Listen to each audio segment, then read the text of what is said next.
அனைவருக்கும் வணக்கம். நான் உங்கள் தோழி. இன்று நம் காணும் பதிவு சமையல். ஒரு நான்வெஜ் ஸ்டைலில் வெஜ் பாயா செய்ய போகின்றோம் வாங்க.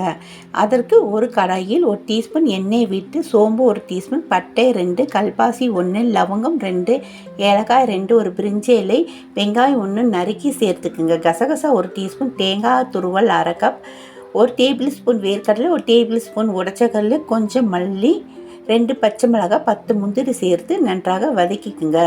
ஆற வைத்து அரைத்து எடுத்துக்கொள்ளுங்க. ஒரு கடாயில் ஒரு தேக்கரண்டி எண்ணெய் விட்டு சோம்பு, பட்டை, லவங்கம், ஏலக்காய், பிரிஞ்சிலை சேர்த்து ஒரு வெங்காயம் பொடியாக நறுக்கி வதக்கி 1 டீஸ்பூன் இஞ்சி பூண்டு பேஸ்ட்டு, கேரட், பீட்ரூட், பட்டாணி, உருளைக்கிழங்கு பொடியாக நறுக்கி சேர்த்து வதக்குங்க. புதினா கொஞ்சம் சேர்த்து மஞ்சள்தூள் 1/4 டீஸ்பூன், தேவைக்கு உப்பு, மிளகாய்த்தூள் 1 டீஸ்பூன், தனியாத்தூள் 2 டீஸ்பூன் சேர்த்து நன்றாக வதக்கிக்குங்க.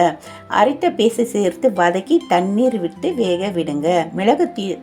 மிளகுத்தூள் 1/2 ஸ்பூன் சேர்த்து கெட்டியான பதம் வந்த பிறகு இறக்கி மல்லி தூவி விடுங்க. இந்த வெஜ் பாயா இட்லி, தோசை, சப்பாத்தி, பரோட்டாவுக்கு பிரமாதமாக இருக்கும். இந்த டேஸ்ட் உங்கள் நாக்கை விட்டு போகாது. கண்டிப்பாக இன்றைய சேர்ந்து உங்கள் குடும்பத்தினர்களுக்கு கொடுத்து பாராட்டுகள் பெறுங்க. நன்றி.